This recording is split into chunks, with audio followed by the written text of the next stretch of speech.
Maria's feet were killing her. She had been on them for nearly 12 hours straight, serving coffee and burgers to late-night customers at Tony's Diner on the edge of downtown. The smell of grease had soaked into her uniform, and her back ached from carrying heavy trays all evening. She pulled her phone from her apron pocket to check the time. 2:15 a.m. Finally, her shift was over. The diner was empty except for old Pete, who came in every night around this time for black coffee and a slice of apple pie. He never caused trouble, just sat quietly reading his newspaper and left a decent tip.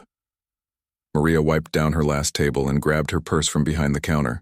Tony, the owner, was already counting the till and barely looked up when she said goodnight. She stepped out into the cool night air and took a deep breath. The city was different at this hour, quieter. The rush of traffic had died down to just a few cars here and there, and most of the storefronts were dark. She was fishing for her car keys when her phone started buzzing. The screen lit up with a number she didn't recognize. Maria almost ignored it. Who calls at 2:17 in the morning? Probably a drunk dial or someone trying to sell her something. But something made her answer. Hello? The voice that came through was nothing like what she expected. It was a woman, probably around her own age, but she sounded panicked. And there was something about the way she spoke that Maria couldn't quite place. The words were rushed but careful, like someone who was used to choosing them precisely. "Oh, thank goodness you answered," the woman said, and Maria could hear her crying. "Please, you have to come now. I know it's so late, but I can't do this alone. I just can't." Maria stopped walking toward her car. "I'm sorry, but I think you might have the wrong number." "No, please don't hang up," the voice begged. "Room 1247 at Mercy General Hospital. I've been calling everyone, and you're the only one who answered. She keeps asking for you, and I don't know what else to do. Ma'am, I really think there's been a mistake." "I don't know anyone at the hospital," the woman's voice cracked. "She's been calling for Maria all night." Getting more and more upset. The nurses said maybe if I could find the right Maria, she might calm down. "I found your name in her old address book. Please, I'll pay you if that's what it takes. I just need someone to help." Maria stood in the empty parking lot holding her phone and feeling completely confused. She was exhausted, her feet hurt, and she had to be back at the diner for the breakfast shift in 6 hours. The smart thing would be to explain again that this was a wrong number and hang up. But there was something in that voice that got to her. Pure desperation mixed with a kind of loneliness that Maria recognized.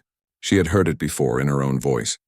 During the hardest times in her life. "Look, I'm really sorry about whatever is happening, but I don't think I'm the person you're looking for. Please." The word came out as barely a whisper. "I don't have anyone else to call. She's dying and she's scared and she won't stop asking for Maria. Even if you're not the right one, maybe you could just come for a few minutes. Just until she falls asleep?" Maria closed her eyes and rubbed her forehead. Her father always told her that when someone needs help, you help them if you can. It didn't matter if they were family or friends or complete strangers. That's what good people do, he would say. But this was different. This was crazy. "Which hospital did you say?" "Mercy General.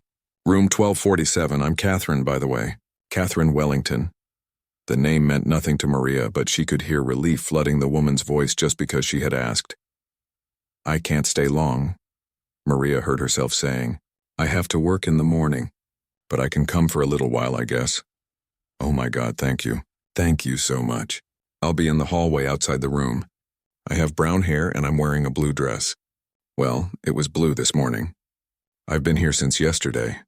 The line went quiet for a moment, and Maria wondered if Catherine had hung up.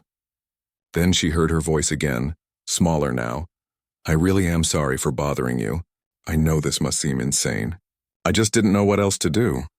"It's okay," Maria said, surprised to find that she meant it. "I'll be there in about 20 minutes. She ended the call and stood there for a moment staring at her phone. What was she doing? She didn't know these people. She was tired and broke and had her own problems to worry about. But something about that phone call had gotten under her skin. Maria got into her beat-up Honda and started the engine. The radio came on automatically, playing some sad country song about lost love and broken dreams. She turned it off and drove through the empty streets toward the hospital. Mercy General sat on a hill overlooking the city, its windows glowing yellow against the dark sky. Maria had been there before when her father hurt his back at work a couple years ago. She remembered how intimidating it had felt then. All glass and modern architecture, so different from the little clinic where she usually went when she was sick. The parking lot was mostly empty. except for a few cars scattered near the emergency room entrance. Maria parked and sat in her car for a minute, looking up at the tall building. She could still turn around and go home. She could text Catherine and say she was sorry, but she couldn't make it after all. Instead, she grabbed her purse and walked toward the main entrance. The automatic doors slid open and she was hit by that familiar hospital smell of disinfectant and floor wax. The lobby was quiet except for a security guard sitting behind the information desk reading a magazine. "Visiting someone?" he asked without looking up. "Room 1247. He glanced at his watch. "Kinda late for visiting hours." "It's an emergency. Family," Maria lied smoothly. The guard shrugged and waved her toward the elevators. "12th floor. Turn right when you get off." As the elevator climbed, Maria caught her reflection in the polished metal doors. She looked exactly like what she was, a tired waitress who had just finished a long shift. Her dark hair was pulled back in a ponytail, and there were coffee stains on her uniform. She wondered what Catherine Wellington looked like, and why she had been at the hospital since yesterday.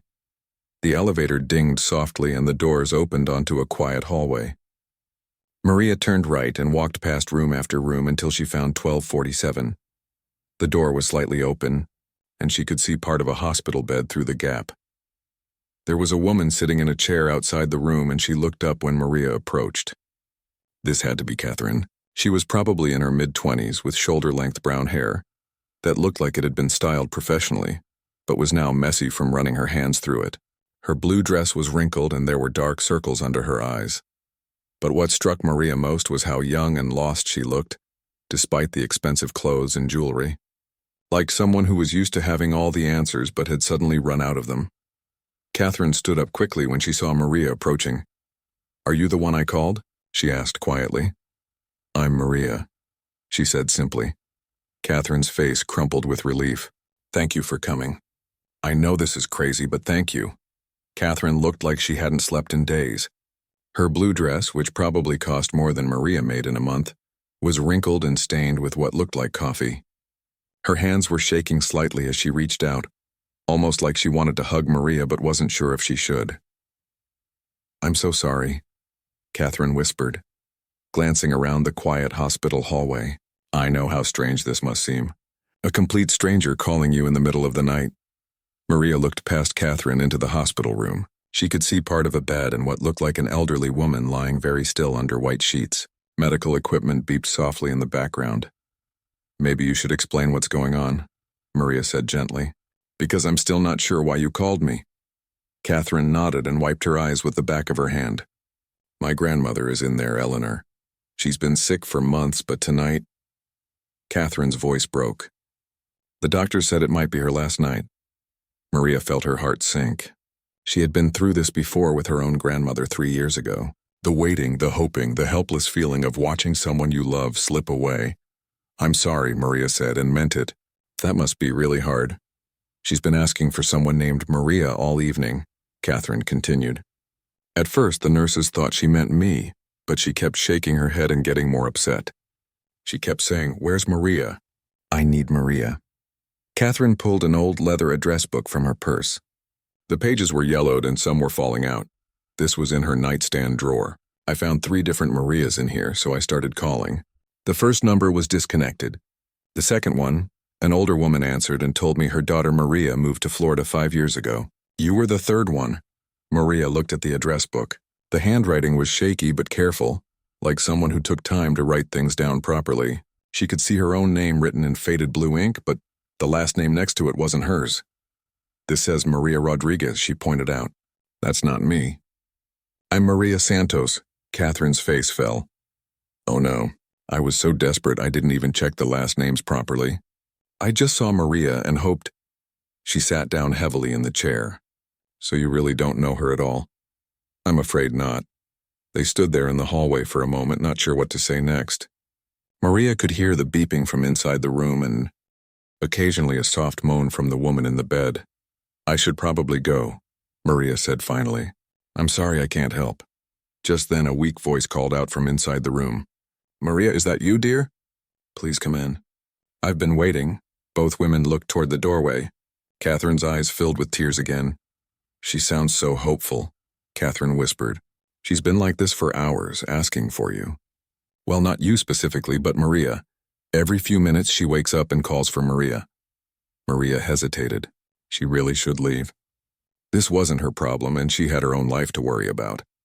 But something about the old woman's voice reminded her of her own grandmother, who had died calling for people who weren't there anymore. Has she been alone? Maria asked.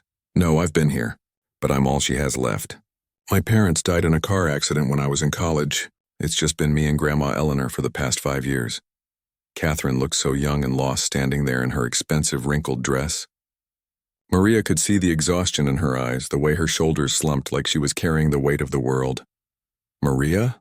The voice called again from inside the room, more urgently this time. Without really thinking about it, Maria walked toward the doorway. Catherine followed close behind. The hospital room was dimly lit, with just a small lamp glowing beside the bed. The elderly woman lying there was tiny, probably not even 5 feet tall, with white hair spread across the pillow like a halo. Her skin was pale, but her eyes were bright and alert when she saw them. "Oh, there you are," Eleanor said, and her whole face lit up with a smile. "I knew you'd come. I was getting worried." Maria glanced at Catherine, who was standing frozen by the door. The old woman was looking directly at Maria with such joy and relief that it made her chest tight. "I'm here," Maria said softly, because she couldn't think of anything else to say. Eleanor reached out with a shaky hand. "Come sit with me, dear. I have so much to tell you." Maria found herself walking to the bedside and taking the old woman's hand. It was paper-thin and cold, but her grip was surprisingly strong. "I'm sorry," Maria said quietly, "but I think there might be some confusion. I don't think I'm the Maria you're looking for." Eleanor studied her face for a moment, then smiled again. "You have such kind eyes, just like I remembered. Please sit with me for a while. I don't have much time left." Maria looked back at Catherine, who was watching from the doorway with tears streaming down her face. She mouthed the words "thank you" and nodded toward the chair beside the bed. Against her better judgment, Maria sat down. Eleanor squeezed her hand and closed her eyes with a contented sigh. "I was so afraid you wouldn't come," Eleanor whispered. "I kept telling Catherine to call you, but she said she didn't know how to reach you. I'm so glad she found you." For the next few minutes, Eleanor drifted in and out of sleep, but her grip on Maria's hand never loosened. Whenever she woke up, she would look at Maria and smile, then close her eyes again peacefully. Catherine quietly pulled up another chair on the other side of the bed. "She hasn't been this calm all day," she whispered to Maria. "Whatever you're doing, it's working." "I'm not doing anything," Maria whispered back. "I'm just sitting here." Sometimes that's enough. They sat in comfortable silence for a while, listening to the steady beep of the heart monitor and Eleanor's shallow breathing. Maria found herself studying the old woman's face, wondering who she had been when she was young. The bones of her face suggested she had been beautiful once, and there was something dignified about the way she lay there, even in sleep. "Can I ask you something?" Catherine said quietly. "Why did you come? I mean, you could have just hung up on me. Most people would have." Maria thought about it for a moment. "My dad always told me that when someone asks for help, you help them if you can. Even if it's not convenient. Even if it doesn't make sense. What does your dad do?" "He's a janitor. Works nights cleaning office buildings downtown." Maria felt a little embarrassed saying it, especially looking at Catherine's expensive clothes and jewelry. "He's been doing it for 20 years. Never missed a day. He sounds like a good man." "He is. He raised me by himself after my mom died. Always taught me to be kind to people, especially when they're going through hard times." Catherine was quiet for a moment. "I wish I had someone like that in my life. Someone who taught me how to be strong." "What about your grandmother?" "Grandma Eleanor is wonderful, but she's from a different world. She grew up with money and privilege. She never had to work for anything or worry about paying bills. She tried her best with me after my parents died, but I always felt like I was floating through life without really knowing how to live it." Eleanor stirred and opened her eyes again. She looked at Maria and smiled. "You look tired, dear," Eleanor said. "Have you been working hard?" "A little," Maria admitted. "You always were such a hard worker. Remember when you used to help me in the garden? You had the gentlest hands with the flowers." Maria didn't know what to say, so she just squeezed Eleanor's hand gently. The old woman seemed to take comfort in the gesture and closed her eyes again. "I don't understand what's happening here," Catherine whispered, "but I'm grateful you stayed." The clock on the wall showed 3:30 a.m. when Maria realized she'd been holding Eleanor's hand for over an hour. She had meant to stay for just a few minutes, maybe until the old woman fell back asleep, but something kept her in that chair beside the hospital bed. Eleanor would wake up every 20 minutes or so, look at Maria with those bright eyes and smile like she was seeing an old friend. Sometimes she would say things that didn't make much sense about gardens and Sunday dinners and a dog named Buster, but she seemed so peaceful, so different from how Catherine had described her earlier. She was agitated all day, Catherine whispered from the other side of the bed, pulling at her blankets, trying to get up, calling for Maria over and over. The nurses had to give her something to calm down, but it didn't really help. She's been like this for weeks, actually, ever since she got really sick. Maria watched Eleanor's chest rise and fall with each breath. What was she like before? When she was healthy, I mean. Catherine's face softened. She was incredible. Still is, I guess, but you know what I mean. She ran her own business for 40 years after my grandfather died. A chain of bookstores all over the state. She was tough as nails in board meetings, but at home she was all cookies and bedtime stories. That sounds nice. It was. After my parents died, she dropped everything to take care of me. I was a mess. 20 years old and suddenly an orphan, you know? I had no idea how to handle money or make decisions or even do my own laundry. She taught me everything. Eleanor stirred and opened her eyes again. This time she looked directly at Catherine. "Oh, sweetheart, you're still here," Eleanor said, her voice barely above a whisper. "You should go home and get some sleep. You have school tomorrow." Catherine's eyes filled with tears. "I graduated college 5 years ago, Grandma." "Remember?" Eleanor looked confused for a moment, then her gaze drifted to Maria. "And you brought Maria, that's good. I always liked her." Maria didn't know what to say, so she just squeezed Eleanor's hand gently. The old woman smiled and closed her eyes again. "This is so hard to watch," Catherine said quietly. "Some days she's completely herself, talking about business and asking about my life. Other days she thinks I'm still in college or that my parents are just running late for dinner. My grandmother went through something similar," Maria said. "Near the end, she kept thinking I was my mother. She would tell me stories about when my mom was little, things I had never heard before. It was sad but also kind of beautiful, you know? Like she was sharing these precious memories with me. What happened to your mom? Cancer when I was 12. It's been just me and my dad ever since." Catherine was quiet for a moment. "I'm sorry. That must have been really hard." "It was. But my dad made sure I knew I was loved. He worked extra shifts to pay for things like school clothes and field trips. Never once made me feel like I was a burden. You're lucky to have him." "I know. What about you? I mean, after your grandmother took you in?" Catherine shifted in her chair. "She did her best, but honestly, I felt lost for a long time. She gave me everything money could buy, but I never figured out what I actually wanted to do with my life. I went to college because that's what you're supposed to do. Majored in business because the family has businesses, but I never felt like I had a real purpose."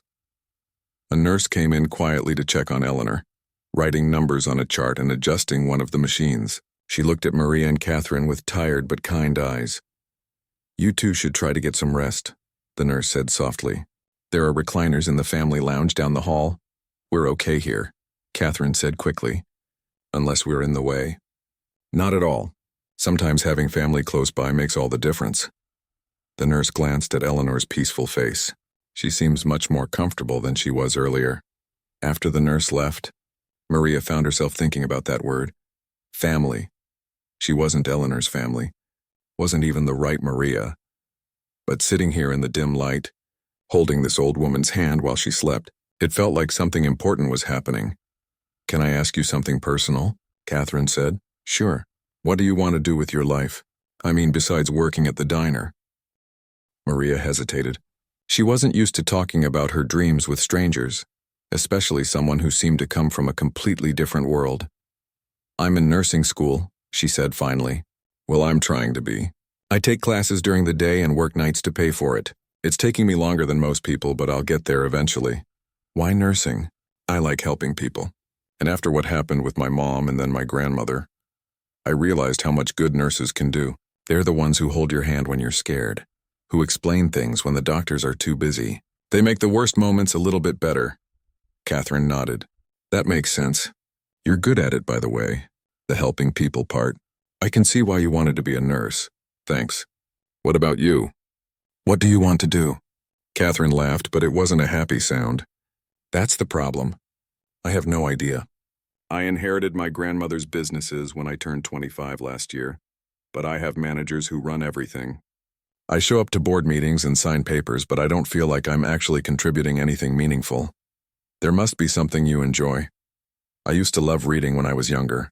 I spent hours in my grandmother's bookstores just wandering around and discovering new authors. But that feels like a lifetime ago.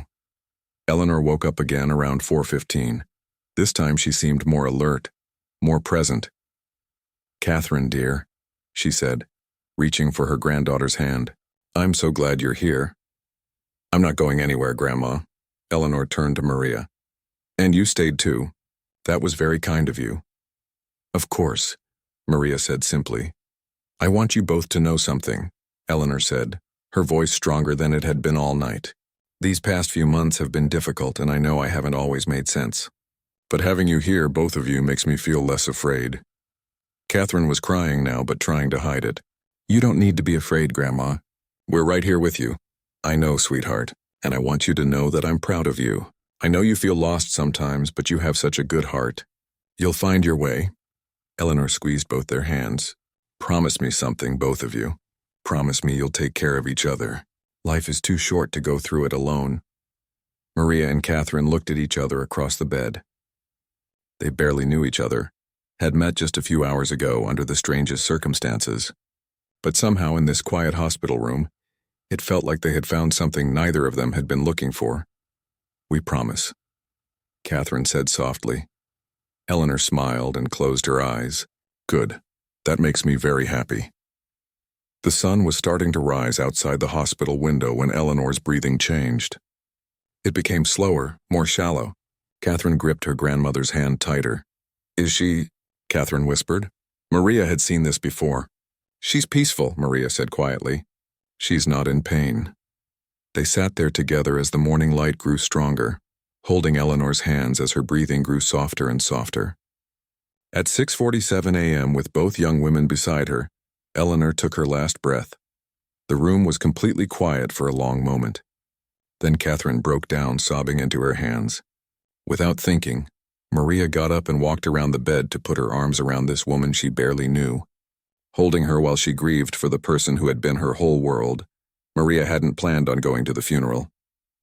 She had given Catherine her phone number at the hospital, told her to call if she needed anything, but she figured that would be the end of it. They were from different worlds, brought together by a wrong number and a dying woman's confusion.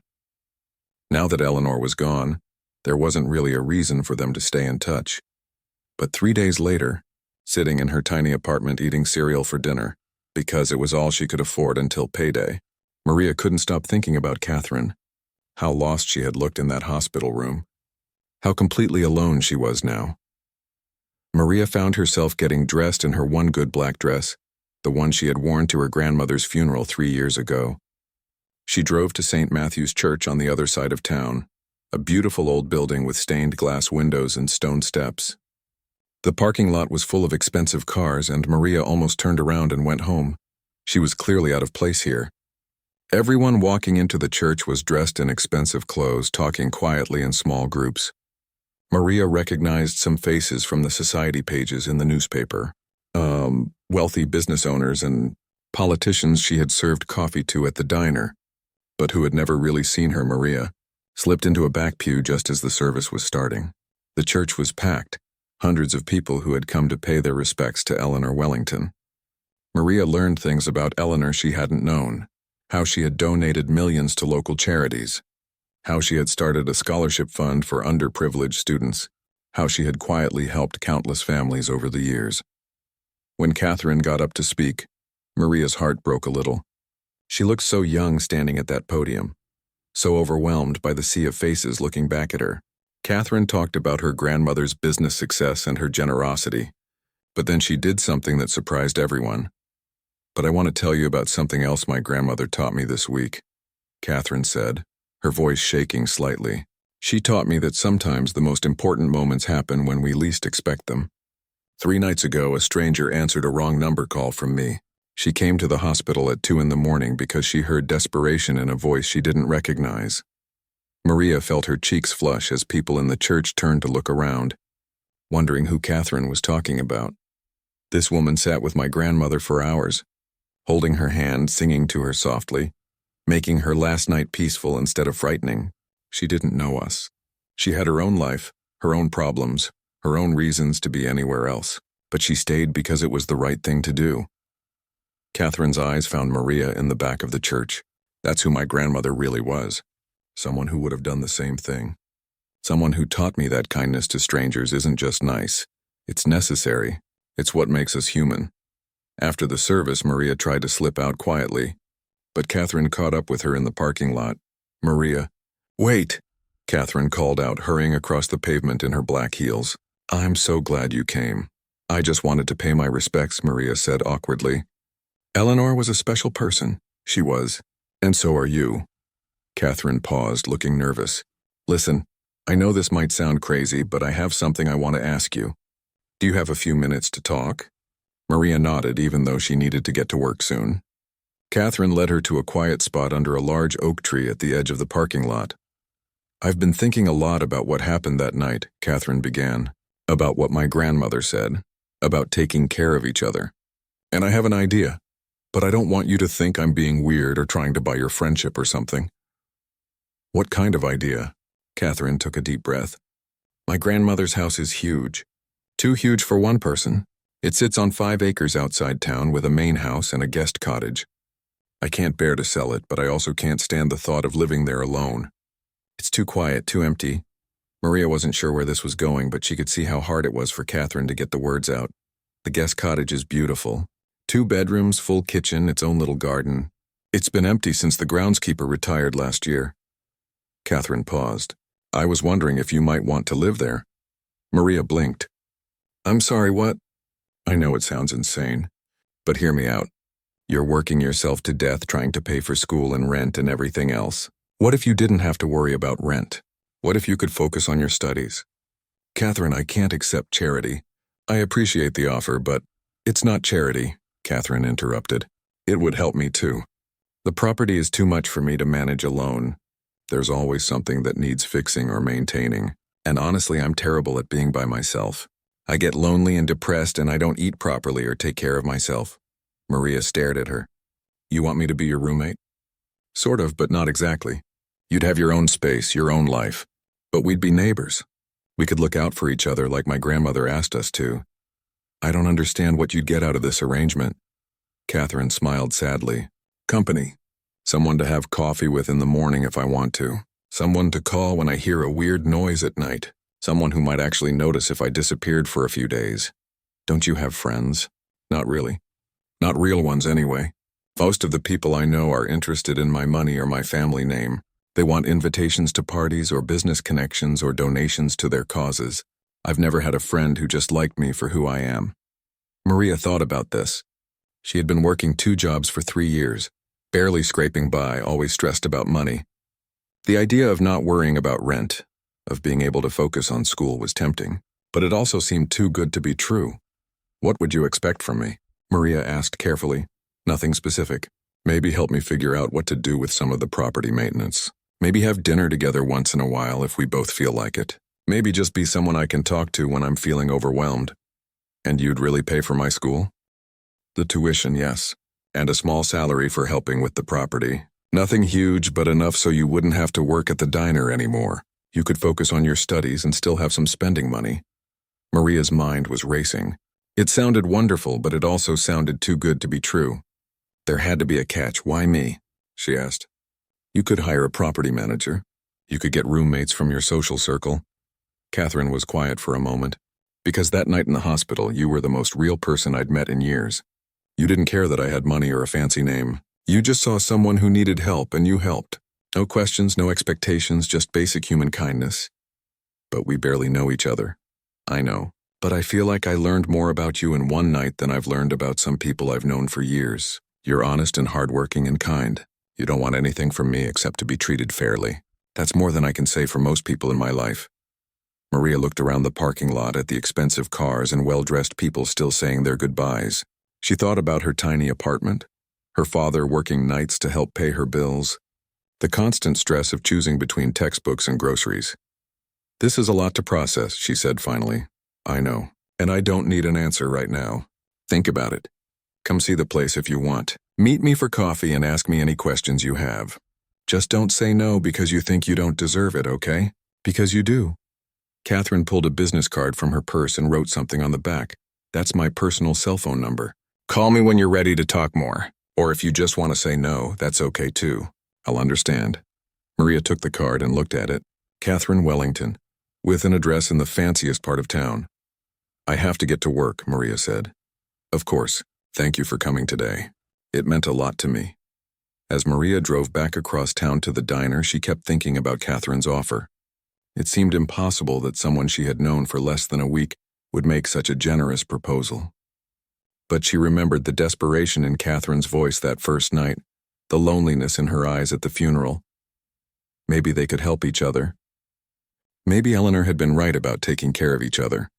Maria tucked the business card into her purse and tried to focus on the road ahead.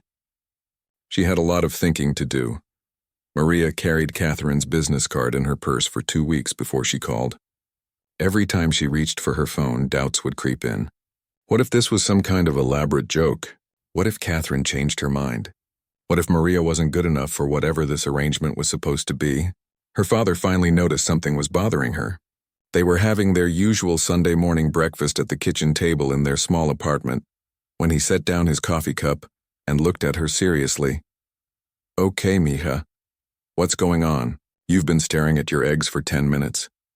Maria had told him about the hospital night and the funeral, but she hadn't mentioned Catherine's offer. It seemed too crazy to even say out loud. Dad, what would you say if someone offered to help pay for my school? Her father raised his eyebrows. What kind of help? And what kind of someone? Maria pulled out Catherine's card and explained everything. The wrong number, Eleanor's death, the funeral, and Catherine's proposal about the guest cottage. Her father listened without interrupting, occasionally nodding or frowning. When she finished, he was quiet for a long moment.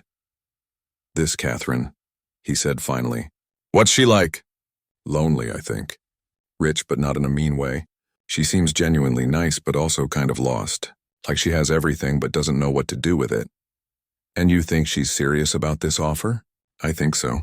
But Dad, what if I'm making a mistake? What if I get there and realize I don't belong in that world? Her father reached across the table and took her hand. Maria, listen to me. You belong wherever you choose to be as long as you stay true to who you are. This woman saw something in you that made her want to help. Maybe you should find out what that was.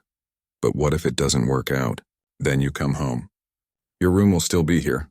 Your old job at the diner will still be there. But what if it does work out? What if this is the chance you've been working so hard for? That afternoon, Maria finally called Catherine's number. Hello? Catherine's voice sounded surprised, like she hadn't expected to hear from Maria again. Hi, it's Maria. From the hospital? Maria, I'm so glad you called. I was starting to think I had scared you off. You almost did, Maria admitted. But I've been thinking about what you said. About helping each other. And I'd like to see the place, if the offer is still open. Catherine's relief was obvious in her voice. Of course it is. When can you come? Tomorrow? Today? I know I sound desperate, but I really am excited about this. They arranged to meet the next evening. Catherine gave Maria directions to Eleanor's house, which turned out to be a 30-minute drive from Maria's apartment, through increasingly nice neighborhoods until she reached a tree-lined street, with large houses set back from the road. Catherine's house was beautiful, but not showy. A large 2-story colonial with white columns and a wraparound porch, surrounded by old oak trees and carefully maintained gardens. Maria could see the guest cottage behind the main house, connected by a stone pathway that wound through flower beds. Catherine met her at the front door, looking more relaxed than she had at the hospital or funeral. She was wearing jeans and a simple sweater, her hair pulled back in a ponytail. Welcome to Eleanor's place, Catherine said, gesturing toward the gardens. She spent 40 years making it perfect. Come on, let me show you the cottage. The guest house was even prettier than Maria had imagined. It had its own front porch with a swing, large windows that let in lots of light, and a cozy living room with a fireplace. The kitchen was small but fully equipped, and the bedroom had French doors that opened onto a private garden. This is beautiful, Maria said, looking around in amazement. Eleanor used it for visitors mostly, but she always said it would make a perfect little home for someone who wanted peace and quiet. Catherine paused by the bedroom window. The main house can feel overwhelming sometimes. This feels more human-sized. They talked for over an hour, sitting on the cottage porch as the sun set. Catherine explained that she would pay Maria's tuition directly to the school, plus a monthly salary that was more than Maria made working both her jobs. In return, Maria would help with basic property maintenance, be available for occasional errands, and provide what Catherine jokingly called general human companionship. "I don't want you to feel like you're working for me," Catherine emphasized. "More like we're helping each other figure out our lives." Maria moved in 2 weeks later. Her father helped her pack her few belongings into his pickup truck, and they made the drive together to her new home. When they pulled up to the cottage, Catherine came out of the main house carrying a welcome basket filled with coffee, fresh bread, and flowers from the garden. "You must be Maria's father," Catherine said, shaking his hand warmly. "She's told me so much about you." Maria watched nervously as her father and Catherine talked. She could see him taking measure of this young woman who was offering his daughter such a generous opportunity. But by the time they finished unloading the truck, he was smiling. "Take care of each other," he told them both as he prepared to leave. "And Maria, call me if you need anything." The first few weeks were an adjustment. Maria felt like she was living in a fairy tale, waking up in her beautiful cottage, walking to the main house for coffee with Catherine before heading to her classes. Catherine was surprisingly easy to live near. She respected Maria's privacy, but was always available for conversation when either of them wanted company. They fell into a comfortable routine. Maria would help Catherine with small tasks around the property, organizing Eleanor's papers, deciding what to do with rooms full of furniture, researching contractors for repairs. Catherine would help Maria with her studies, using her business knowledge to explain healthcare economics or simply providing a quiet place to study. More importantly, they became real friends. They cooked dinner together sometimes, watched old movies on weekend evenings, and talked about everything from their dreams for the future to their memories of the people they had lost. Maria threw herself into her studies with new energy. Without the constant worry about money, she could focus entirely on learning. Her grades improved dramatically, and she started thinking about specializing in pediatric nursing. Catherine began volunteering at a local literacy program, teaching adults to read. She discovered she loved teaching and started talking about maybe going back to school herself, possibly to become a teacher. 2 years later, Maria graduated at the top of her nursing class. Catherine and Maria's father both sat in the front row at the ceremony, cheering loudly when Maria's name was called. After the graduation, they had dinner at a nice restaurant to celebrate. "I have something to tell you both," Maria said over dessert. "I got a job offer at Children's Hospital. It's everything I've been working toward." Catherine's face lit up. "Maria, that's wonderful. When do you start?" "Next month." "But there's something else." Maria looked nervous. "I want to keep living in the cottage, if that's okay. I can pay rent now with my nurse's salary." "I don't want you to think I'm taking advantage," Catherine laughed. "Are you kidding? I've been terrified that you were going to move out now that you don't need my help anymore." "I'll always need your help," Maria said seriously. "Just like you'll always need mine. That's what friends do." Maria's father smiled as he watched the two young women. "Eleanor would be proud of both of you." 5 years after that first wrong number call, Maria was working as a pediatric nurse, and Catherine was finishing her teaching degree. They still lived on the same property, but now as equals, as chosen family. Sometimes, when Maria was having a particularly good day at the hospital, she would think about that night when her phone rang at 2:17 a.m. She had answered a call that wasn't meant for her, but somehow it had been exactly the call she needed. The wrong number had led her to exactly the right place.